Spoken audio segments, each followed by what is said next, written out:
झारखंड में आप जानते हैं जेपीएससी और जेएसएससी सीजीएल परीक्षा के जो छात्र हैं, जो अभ्यर्थी हैं, वो बीते कई दिनों से तकरीबन 25 से 26 दिनों से झारखंड के ही जयपाल सिंह मुंडा स्टेडियम में भूख हड़ताल भी कर रहे थे। उन्होंने विधानसभा घेराव मार्च भी किया। छात्रों में भी अलग अलग गुट बने हुए थे, लेकिन मूल रूप से सबकी मांग यही थी कि टीडीपीएल जैसी एक भ्रष्ट कंपनी, एक ब्लैक लिस्टेड कंपनी के तत्वावधान में जितने एग्जामिनेशंस कंडक्ट कराए गए हैं, चाहे वो जेपीएससी के हों या जेएसएससी सीजीएल के हो, उन परीक्षाओं को रद्द किया जाए। उन परीक्षाओं के तहत जो नियुक्तियां हुई हैं, उन नियुक्तियों को रद्द किया जाए और एक ऐसी पारदर्शी व्यवस्था तैयार की जाए जहां पर अभ्यर्थियों के भविष्य के ऊपर कोई संकट खड़ा ना हो। बहुत रस्साकशी हुई। जेपीएससी, जेएसएससी, रिफॉर्म मंच आप कहें, देवेंद्रनाथ महतो की बात करें या अन्य छात्र संगठनों की बात करें जो अलग अलग पॉलिटिकल विंग से भी जुड़े हुए हैं, उन सब की एक कलेक्टिव रिस्पॉन्सिबिलिटी के बाद, एक कलेक्टिव दबाव के बाद आखिरकार हेमंत सोरेन सरकार को झुकना पड़ा और 99% मांगे छात्रों की मान दी गई। अब मैं पहले आपको वो जो मांगे मानी गई हैं वो आपको बता देती हूँ। झारखंड में छात्रों की मांग पर हेमंत सोरेन सरकार ने जेएसएससी सीजीएल समेत 22 भर्ती परीक्षाएं रद्द कर दी। अब ये 22 परीक्षाओं के तहत जो करीब 1910 युवाओं को नियुक्ति पत्र मिल चुके हैं, उन पर सवालिया निशान खड़ा हो गया। जो 4000 से तकरीबन 4,500 के आसपास जिन्हें पिछली जेपीएससी, जेएसएससी सीजीएल परीक्षा के अंतर्गत नियुक्तियां मिली थी, उनकी नौकरी पर भी अब संकट खड़ा हो गया है।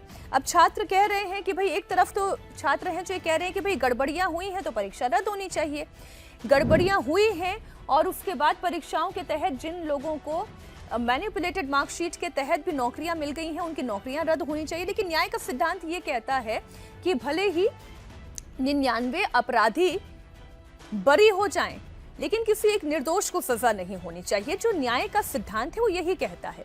अब अगर आप इस सिद्धांत पर चलेंगे तो हो सकता है वो जो 4000 नौकरियों पर जो संकट मंडरा रहा है या 1910 नियुक्तियां जो हैं, जो अब होनी है, जिनके ऊपर तलवार लटक चुकी है, उनमें से कई सारे छात्र ऐसे हों जिन्होंने बड़ी ईमानदारी के साथ परीक्षा की तैयारी की और उन्होंने इन नौकरियों को अपनी मेहनत के दम पर हासिल किया है।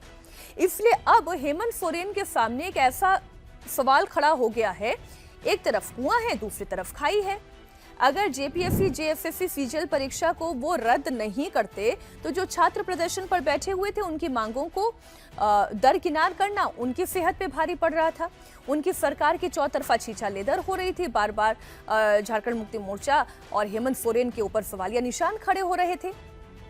लेकिन अब उन्होंने छात्रों की मांग मान ली है, तो जिन लोगों को सरकारी बाबू के पद पर रख लिया गया था, अब वो सवाल कर रहे हैं कि भाई साहब, हमारी क्या गलती है। वो सरकार से सवाल पूछ रहे हैं। मैंने कहा ना, सुनो पुकार। अब वो ये कह रहे हैं कि भाई हमारी क्या गलती है, आपने हमारी क्यों नौकरी खा ली। इसलिए अब ये मामला कोर्ट के दरवाजे तक पहुंच चुका है। अब जो निर्णय होगा वो कोर्ट लेगा। अब इसमें एक, अगर आप पॉलिटिकल नजरिए से देखेंगे तो बड़ा स्मार्टली जेएमएम ने प्ले किया है। अब जेएमएम ने कैसे इसमें बड़ा स्मार्टली प्ले किया कि अभी तक इस मामले में सीबीआई जांच की बात नहीं हुई है, अभी तक सीआईडी जांच ही कर रही है। और अजिता भट्टाचार्य जो है, जो कि जेपीएससी कमीशन में ही काम कर रही थी और जिनके मातहत वो काम कर रही थी, वो पहले ही गिरफ्तार किए जा चुके हैं, खियांगते।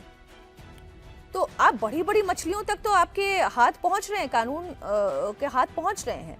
लेकिन पॉलिटिकली इतना स्मार्ट मूव ये है हेमंत सोरेन का कि वो ये जान रहे हैं कि अब यहाँ से उनकी पॉलिटिकल जिम्मेदारी खत्म हो जाती है। बतौर मुख्यमंत्री उनकी राजनीतिक जिम्मेदारी खत्म हो जाती है। अब ये पछड़ा कोर्ट को सुलझाना होगा कि नियुक्तियां रद्द होनी चाहिए या रद्द नहीं होनी चाहिए। परीक्षा आपने रद्द कर दी, लेकिन जितने लोगों को नौकरी मिल गई है, तो यहाँ से उनकी जवाबदेही और उनकी जिम्मेदारी खत्म होती है। अब सवाल ये है कि कोर्ट इस पर क्या निर्णय लेगा।